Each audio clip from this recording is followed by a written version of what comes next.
بسم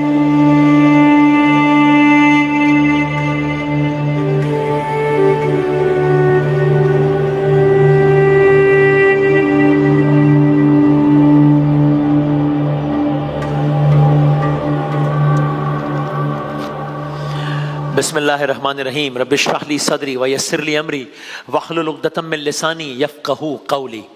داستان حضرت ابراہیم علیہ السلام چلتے چلتے داستان محمد صلی اللہ علیہ وآلہ وسلم تک آنی ہے، اور ہم سرکار دو عالم صلی اللہ علیہ وآلہ وسلم کے پردادا تک پہنچ گئے تھے کل۔ کوئک ریکیپ، ان کا اصل نام عمر بن عمر ہے، لیکن ان کا نام پڑ گیا ہے، مشہور ہے ان کا نام ہاشم۔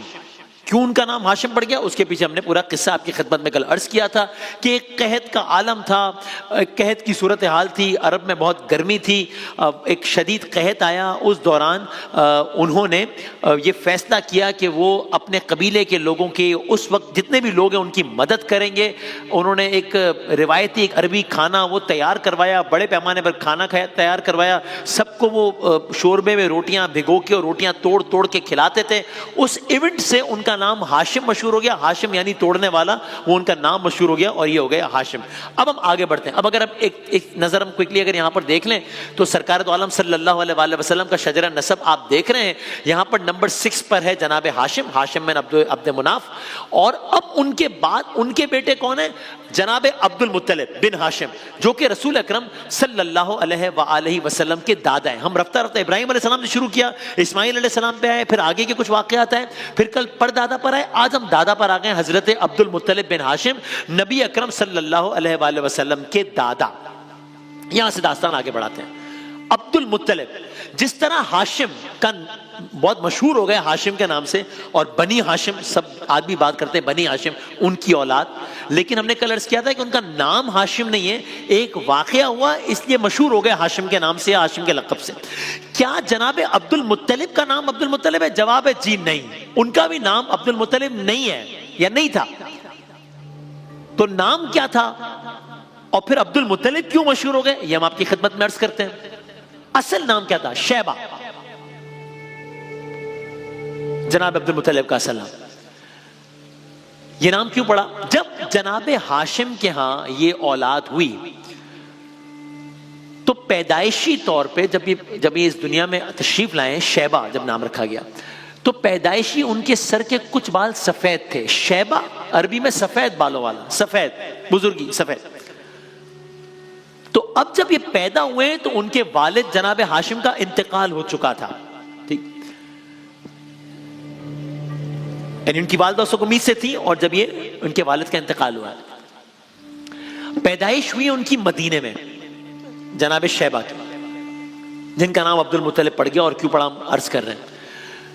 اب مدینے میں ان کی پیدائش ہوئی ہے، کچھ وقت گزرا ہے، پیدائش کے کچھ عرصے بعد، کچھ عرصے تک یہ مدینے میں ہی رہے ہیں، اس کے کچھ ٹائم کے بعد جناب شیبہ،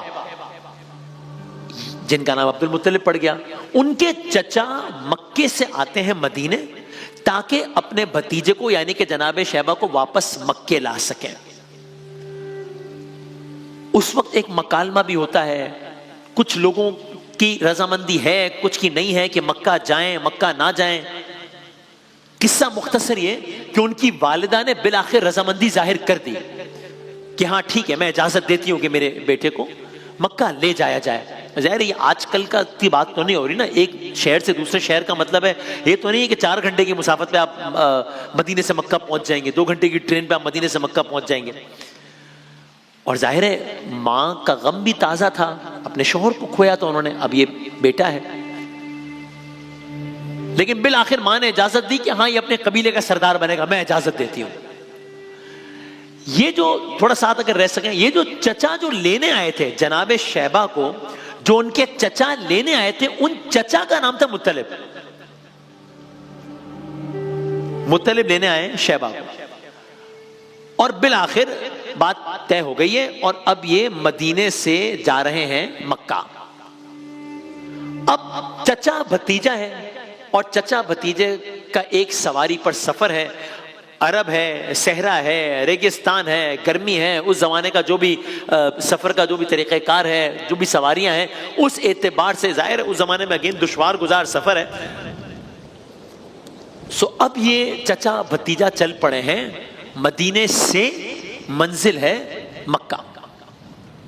اب آہستہ آہستہ یہ قافلہ جا رہا ہے. اگین یہ آج کل کا زمانہ تو نہیں ہے کہ 4 گھنٹے میں پہنچ گئے، ظاہر ہے ٹائم ٹیکنگ ایکٹیویٹی تھی، موسمی تغیرات جو بھی.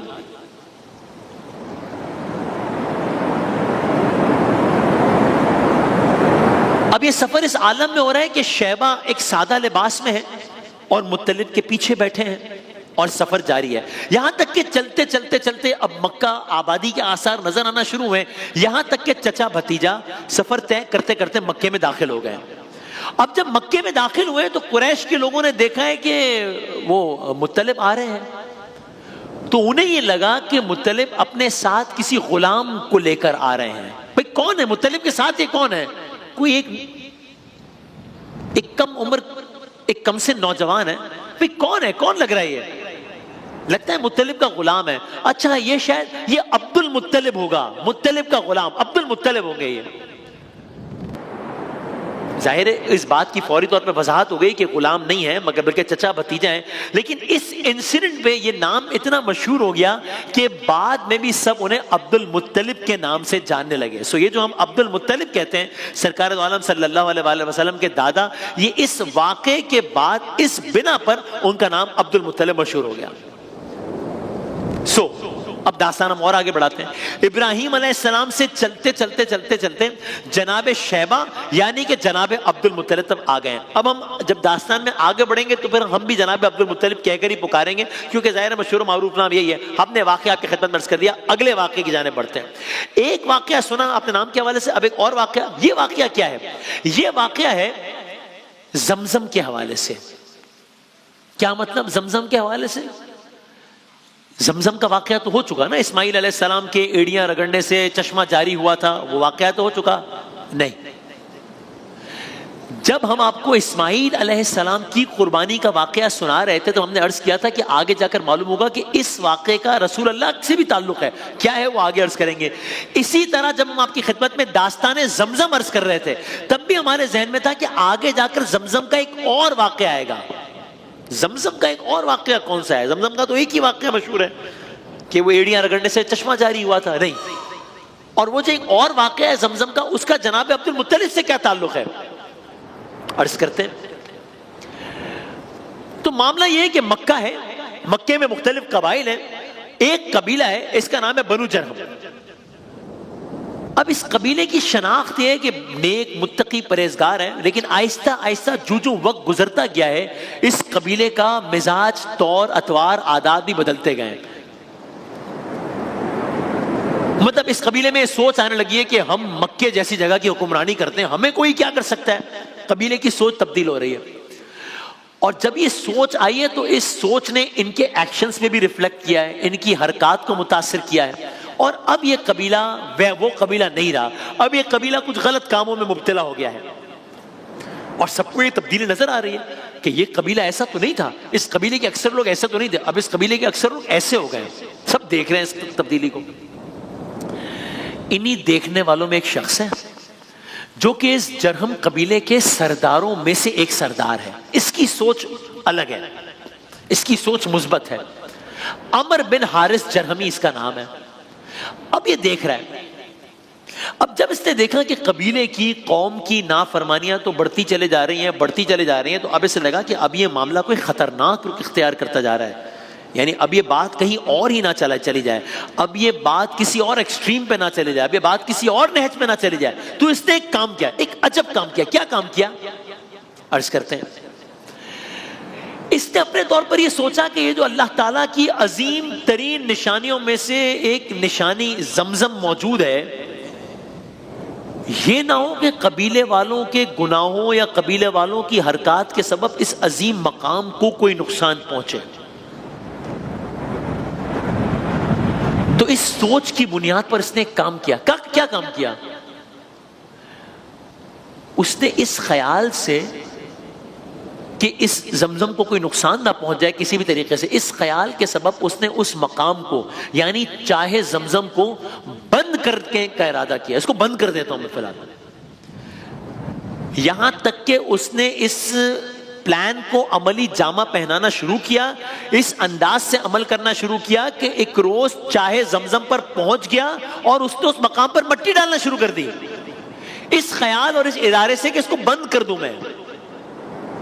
اب یہ شخص کھڑا ہے، اس ارادے سے کھڑا ہے، قبیلہ اپنی حرکات میں مصروف ہے، قبیلے کی اکثریت لوگ اپنی حرکات میں مصروف ہیں، یہ شخص یہ عمل کر رہا ہے، مٹی ڈالتا جاتا ہے، زمزم بند کرنے کی کوشش کرتا جاتا ہے، کام آگے بڑھتا جاتا ہے، یہاں تک کہ ایک وقت یہ آ گیا کہ اب اسے لگا کہ میں زمزم کو بند کرنے میں یا ڈھانپنے میں کہہ لیجئے کامیاب ہو گیا ہوں۔ سو اب منظر بدل گیا ہے، زمزم چھپ گیا ہے، زمزم ڈھپ گیا ہے، وہ تاریخی زمزم جو ایک تاریخی واقعے کے نتیجے میں ایک تاریخی بے آب و گیا وادی میں جاری ہوا تھا، آج بظاہر اس کا نام و نشان مٹ گیا ہے۔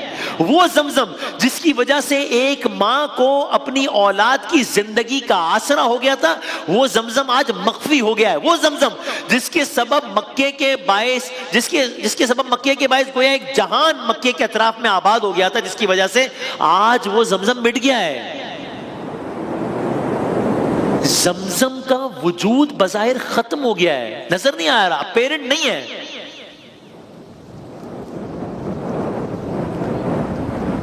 مگر ہم تو جناب عبد المطلب کا واقعہ سنا رہے تھے، تو وہ کہاں ہے اس واقعے میں؟ یہ زمزم جو ڈھپ گیا اس کا ان سے کیا تعلق ہے؟ سنیے، عرض کرتے ہیں۔ زمزم کا وجود بظاہر غائب ہو گیا ہے، اور اب اس انداز سے دن گزر گئے، دن ہفتوں میں تبدیل ہو گئے، ہفتے مہینوں میں تبدیل ہو گئے، مہینہ سال میں تبدیل ہو گیا، سال دہائی میں تبدیل ہو گئی، دہائی صدی میں تبدیل ہو گئی، ایک صدی گزر گئی، 100 سال گزر گئے، 2 صدیاں گزر گئیں، 200 سال گزر گئے، 3 صدیاں گزر گئی، 300 سال گزر گئے۔ جی ہاں، اسی عالم میں 100 200 نہیں 300 سال گزر گئے ہیں۔ زمزم نہیں ہے بظاہر، اب تقریباً 300 سالوں بعد جناب عبد المطلب کا زمانہ آیا ہے، جن کا واقعہ آپ کی خدمت میں عرض کر چکے ہیں۔ یعنی اب میرا جی چاہتا ہے میں کیسے ان کو اپنے آپ کو یہ کہنے سے کہ اب حضرت عبد المطلب کا زمانہ آ گیا، گویا اب آمد سرکار کے دن قریب آ رہے ہیں۔ ہاں، اب ہم داستان محمد کے بھی قریب آ رہے ہیں، اب آمد سرکار کے دن قریب آ رہے ہیں، اب گویا جشن بہار کے دن قریب آ رہے ہیں، اب گویا آقا کے آنے کے انتظامات اپنی حتمی شکل پا رہے ہیں۔ لیکن ہم تو زمزم کی بات کر رہے ہیں، ہم جناب عبد المطلب کی بات کر رہے ہیں۔ اس زمزم کا کیا ہوگا؟ اس میں جناب عبد المطلب کا کیا کردار ہوگا؟ ایک روز حضرت عبد المطلب حسب معمول آرام فرما رہے ہیں، حالت آرام میں، حالت نیند میں آپ نے ایک خواب دیکھا۔ کیا خواب دیکھا؟ کلرز کریں گے انشاءاللہ۔